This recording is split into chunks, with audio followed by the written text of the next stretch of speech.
दोस्तों मैं फिर लेके आया हूँ कुछ बहुत ही ज़्यादा इम्पोर्टेंट क्वेश्चन जो कि आपके यूपी पीसीएस प्रीलिम्स 2023 और आरओ एग्ज़ाम दोनों के लिए बहुत ही ज़्यादा इम्पोर्टेंट होंगे। ये सारे क्वेश्चन आपके एग्ज़ाम से पहले प्रैक्टिस के लिए आपकी प्रिपरेशन में बहुत ही ज़्यादा कारगर साबित होंगे। सारे क्वेश्चन इम्पोर्टेंट हैं और सिलेबस और पैटर्न के हिसाब से ही मैंने सारे क्वेश्चंस को यहाँ पुट किया है। तो आप लास्ट तक वीडियो देखिए और अपनी प्रिपरेशन को स्ट्रॉन्ग बनाइए। पहला क्वेश्चन है, भारत का संविधान भारत के राज्यों को निम्नलिखित में से किसकी गारंटी देता है? क्षेत्रीय अखंडता, संप्रभुता, संघ से अलग होने का अधिकार, उनमें से कोई नहीं। तो ये इंडियन पॉलिटी है यानी भारतीय राज्य व्यवस्था से क्वेश्चन लिया गया है। तो आपको बताना है कि भारतीय संविधान ने क्या भारत के जो राज्य हैं लाइक यूपी बिहार उनको ऐसे अधिकार दे सकते हैं कि वो क्षेत्रीय अखंडता या अपनी अलग पहचान बना सकते हैं या अपने को भारत से अलग कर सकते हैं, संप्रभुता या उनकी कोई अपनी इंडिया से अपने आप को अलग कर सकते हैं, संघ से अलग होने का अधिकार है या नहीं है उनको। आपको ये सब बताना है। क्या ऐसा कोई अधिकार भारतीय संविधान ने भारत के राज्यों को दे रखा है? तो दोस्तों इसका आंसर है उनमें से कोई नहीं, क्योंकि ऐसे कोई भी अधिकार भारत के कॉन्स्टिट्यूशन या भारत के संविधान ने भारत के राज्यों को नहीं दे रखे हैं। ओके, तो none of the above. Constitution of India does not guarantee any of the above right to any state. तो भारत के राज्यों को ऐसे कोई भी अधिकार नहीं दिए गए हैं जो वो भारत से अपने आप को अलग कर सकें। भारत में एकल नागरिकता है यानी सिंगल सिटीजनशिप है। स्टेट और मतलब जो राज्य हैं और जो संघ है पूरे कंट्री में आप कहीं भी रह सकते हैं, सबके लिए एक ही नागरिकता है। और जो राज्य हैं वो अपने आप को यूनियन यानी संघ से अलग नहीं कर सकते हैं, तो याद रखें। अगला क्वेश्चन है, राज्यसभा के बारे में निम्नलिखित में से कौन सा कथन सही नहीं है? राज्यसभा एक स्थायी निकाय है। ये 3 अप्रैल 1952 को पहली बार विधिवत गठित किया गया था। राज्यसभा के 12 सदस्यों को राष्ट्रपति द्वारा मनोनीत किया जाता है।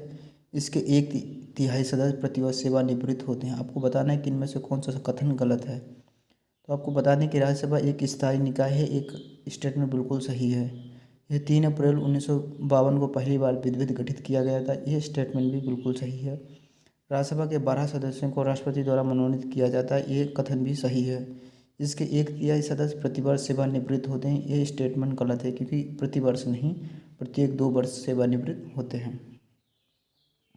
तो देख सकते हैं इसके एक तिहाई सदस्य हर साल सेवानिवृत्त होते हैं, ये कथन गलत है। चौथा कथन गलत है क्योंकि इसके एक तिहाई सदस्य हर 2 साल में सेवानिवृत्त होते हैं। राज्यसभा एक स्थायी निकाय है। इसका पहली बार विधिवत गठन 3 अप्रैल 1952 को किया गया था। राज्यसभा के 12 सदस्यों को राष्ट्रपति द्वारा नामित भी किया जाता है। तो सारे स्टेटमेंट सही हैं, एक स्टेटमेंट को छोड़ के। भारतीय संविधान का कौन सा भाग इसके संशोधन से संबंधित है? भाग 20, भाग 8वां, भाग 13, भाग 19। तो है ये भाग 20। भारत के संविधान के भाग 20 में केवल एक लेख है जो कि अनुच्छेद 368 है, जो संविधान के संशोधन से संबंधित है, तो याद रखें। राष्ट्रपति द्वारा लोकसभा के कितने सदस्यों को मनोनीत किया जा सकता है? 0, 2, 3, 4। आपको बताना है कि राष्ट्रपति के द्वारा लोकसभा के कितने सदस्यों को नामित किया जा सकता है या मनोनीत किया जा सकता है। तो दोस्तों आपको बता दें, पहले ऐसे सदस्यों की संख्या 2 थी, बट अब ऐसे सदस्यों का प्रावधान भारतीय जो हमारी सरकार है उसने संविधान से इसको हटा दिया है एक एक्ट के द्वारा। तो देख सकते संविधान के 104वां और 104वां संशोधन अधिनियम 2019 से पहले अनुच्छेद 331 में लोकसभा में एंग्लो इंडियन समुदाय के प्रतिनिधित्व के लिए प्रावधान किया गया था और राष्ट्रपति को भारत सरकार की सलाह पर लोकसभा में 2 सीटों के लिए मनोनीत करने का अधिकार था।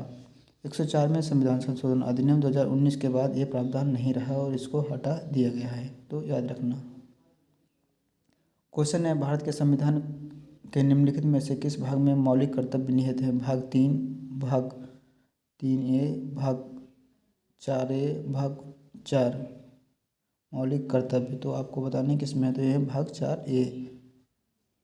तो 42वें संशोधन अधिनियम 1976 ने संविधान के भाग 4A में एक नया भाग जोड़ा। इसने अनुच्छेद 51 के नीचे एक नया अनुच्छेद 52A सम्मिलित करके मौलिक कर्तव्यों को शामिल किया। मौलिक कर्तव्यों को शामिल करने का उद्देश्य देश के सामने एक आचार संहिता रखना है जिसका नागरिकों से पालन करने की अपेक्षा की जाती है, यानी नागरिकों को कुछ नियम कानून बना दिए गए कि जो वो अपने संविधान को और अपने देश की जो प्रॉपर्टी है उसकी रक्षा स्वयं करें। निम्नलिखित में कौन सा संविधान संशोधन अधिनियम नागालैंड, मेघालय, मिजोरम और अरुणाचल प्रदेश राज्य विधानसभाओं की अनुसूचित जनजातियों के लिए सीटों के आरक्षण का प्रावधान करता है? 92, 57, 61 या 65वां संविधान संशोधन आपको बताना है। तो ये है 57वां। तो 57वें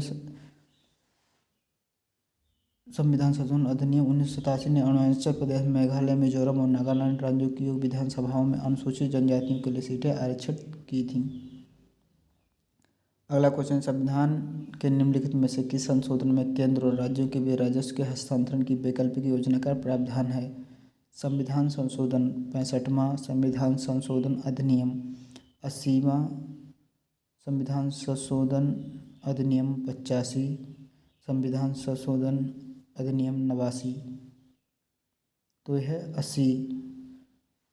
तो 80 संविधान का 80 संशोधन अधिनियम 2008 ने केंद्र और राज्यों के बीच राजस्व के हस्तांतरण की वैकल्पिक योजना का प्रावधान किया था। ये 10वें वित्त आयोग की सिफारिशों के आधार पर अधिनियमित किया गया था, जिसमें सिफारिश की गई थी कि केंद्रीय करों और शुल्कों से प्राप्त कुल आय में से 29% राज्यों के बीच वितरित किया जाना चाहिए। अगला क्वेश्चन है, 1957 में स्थापित Indian society of labour economics का नेतृत्व भारत के निम्नलिखित राष्ट्रपतियों में से किसने किया था? फखरुद्दीन अली अहमद, बीबी गिरी, जाकिर हुसैन, बीडी जट्टी। तो आपको उनका नाम बताना है जिन्होंने सोसाइटी ऑफ लेबर इकोनॉमिक्स का नेतृत्व एज ए भारत के पास प्रेसिडेंट रहते हुए किया था। तो ये हैं बीबी गिरी। श्रम और औद्योगिक संबंधों के अध्ययन को बढ़ावा देने में लगे शिक्षाविदों और जनता के एक प्रतिष्ठित समूह द्वारा 1957 में Indian society of labour economics की स्थापना की गई थी। इस समूह का नेतृत्व भारत के पूर्व राष्ट्रपति श्री बीबी गिरी और शिक्षा जगत के कुछ सबसे बड़े नामों में शामिल है। अगला क्वेश्चन है, भारत के संविधान की 8वीं अनुसूची में मूल रूप से कितनी भाषाएं थीं? आपको बताना है कि जब हमारा संविधान बना था तो उस समय भारत के संविधान में मूल रूप से कितनी भाषाएं थीं? तो वो थीं 14। तो संविधान ने 1950 में 8वीं अनुसूची में 14 भाषाओं असमी, बंगाली, गुजराती, हिंदी, कन्नड़, कश्मीरी, मलयालम, मराठी, उड़िया, पंजाबी, संस्कृत, तमिल, तेलुगु और उर्दू को सूचीबद्ध किया। तब से सूची का 3 बार विस्तार किया गया है। एक बार सिंधी को शामिल करने के लिए, दूसरी बार कोंकणी, मणिपुरी और नेपाली को शामिल करने के लिए और फिर 4 और भाषाओं बोडो, संथाली, मैथिली और डोगरी को जोड़ने के लिए कुल 22 अनुसूचित भाषाओं को शामिल किया गया है। कई और भाषाओं को शामिल करने के दावों पर विचार किया जा रहा है। तो अभी 22 भाषाएं हैं और जब संविधान हमारा बना था तब इसमें 14 भाषाएं थीं। क्वेश्चन है, भारतीय संविधान के निम्नलिखित में से किस भाग प्रावधान में संशोधन नहीं किया जा सकता? संविधान की प्रस्तावना, राज्य के नीति निश्चित सिद्धांत, मौलिक अध्याय, न्यायिक समीक्षा। तो ये है न्यायिक समीक्षा संविधान की मूल संरचना का हिस्सा है जिसे संशोधन प्रक्रिया द्वारा बदला नहीं जा सकता है। बट संविधान की प्रस्तावना में पहले संशोधन हो चुका है। नीति निर्देशक तत्वों में भी संशोधन होकर उनको बढ़ाया गया है। मौलिक अधिकारों को भी घटाया नहीं यानी बढ़ाया गया है। पर न्यायिक समीक्षा में ऐसा कोई भी संशोधन अभी तक नहीं हुआ है और ना हो सकता है। संविधान सभा की पहली बैठक किस तारीख को हुई थी? 9 दिसंबर 1946, 9 नवंबर 1946, 26 दिसंबर 1946, 26 नवंबर 1946। तो यह 9 दिसंबर 1946। संविधान सभा की पहली बैठक 9 दिसंबर 1946 को हुई थी। इस बैठक में संविधान सभा के सभी सदस्यों ने भाग नहीं लिया था। मुस्लिम लीग ने भी इस बैठक का बहिष्कार किया था। निम्नलिखित में से किस संविधान संशोधन अधिनियम ने मतदान की आयु को 21 से घटाकर 18 वर्ष कर दिया? 42 में, 44, 46 या 61 में? तो यह 61 में। तो 1989 के 61वें संविधान संशोधन अधिनियम ने लोकसभा और राज्यसभा विधानसभा चुनावों के मतदान की आयु 21 वर्ष से घटाकर 18 वर्ष कर दी। तो याद रखना। संघ की इकाइयों को विभिन्न देशों में विभिन्न नामों से जाना जाता है। निम्नलिखित में से कौन सा सही सम्मिलित है? राज्य, यूएसए, कैंटन, कनाडा, गणराज्य, रूस, प्रांत, स्विट्जरलैंड। नीचे दिए गए कोटों में से सही विकल्प को चुनें। यह है 1 और 3। इसका मतलब है राज्य यूएसए से का जो राज्य का प्रावधान है वो यूएस से लिया गया है और गणराज्य का रूस से लिया गया है। तो याद रखना। एक संघ को एक नए राज्य या राजनीतिक व्यवस्था के रूप में परिभाषित किया जाता है जो एक संघ या विभिन्न इकाइयों के बीच एक समझौते के माध्यम से बनता है। एक संघ की निकायों को विभिन्न देशों जैसे राज्यों जैसे अमेरिका या कैंटन, स्विट्जरलैंड या प्रांतों, कनाडा में या गणराज्य, रूस जैसे विभिन्न नामों से भी जाना जाता है, तो याद रखें। अगला क्वेश्चन है, निम्नलिखित में से कौन सी सरकार के एकात्मक स्वरूप की विशेषताएं हैं? एकल सरकार, संविधान लिखित या अलिखित हो सकता है, शक्तियों का कोई विभाजन नहीं, न्यायपालिका स्वतंत्र हो सकती है या स्वतंत्र नहीं हो सकती है। नीचे कई कूटों में से सही विकल्प का चयन करें। केवल 1 और 2 सही हैं, केवल 2 और 4 सही हैं, 3 और 4 सही हैं, यह सभी कथन सही हैं। तो इसमें है कि सभी कथन सही हैं। सरकार के एकात्मक रूप की विशेषताएं निम्नलिखित हो सकती हैं। एकल सरकार, संविधान लिखित या अलिखित हो सकता है, शक्तियों का कोई विभाजन नहीं, न्यायपालिका स्वतंत्र हो सकती है, स्वतंत्र नहीं हो सकती है। संविधान सर्वोच्च हो सकता है, सर्वोच्च नहीं हो सकता है। संविधान कठोर या लचीला हो सकता है। विधायिकी द्विसदनीय या एक सदनीय हो सकती है। क्वेश्चन है, भारतीय संविधान के कौन से अनुच्छेद संघ की कार्यपालिका से संबंधित हैं? अनुच्छेद 42 और 68, अनुच्छेद 48 और 60, अनुच्छेद 52 और 78, अनुच्छेद 82 से 98। तो आपको बताना है तो इसका आंसर है 52 से 78। भारत के संविधान के भाग 5 में अनुच्छेद 52 से 78 संघ की कार्यपालिका से संबंधित प्रावधान में भारत का प्रधानमंत्री है जो भारत सरकार की केंद्रीय कार्यकारिणी का नेतृत्व करता है। दोस्तों ये तो कुछ इंपॉर्टेंट प्रैक्टिस क्वेश्चन आपके यूपी पीसीएस प्रीलिम्स और आरओ एग्जाम के लिए, या कोई अदर स्टेट का पीसीएस एग्जाम देते हैं उसमें भी ये सारे क्वेश्चन पूछे जा सकते हैं। अपनी तैयारी को और स्ट्रॉन्ग बनाने के लिए पूरी वीडियो को देखें और इनको रिवीजन करें। आगे हम और ऐसी ही अच्छी वीडियो आप लोगों के लिए लेके आएंगे। मिलते हैं अपनी नेक्स्ट वीडियो में।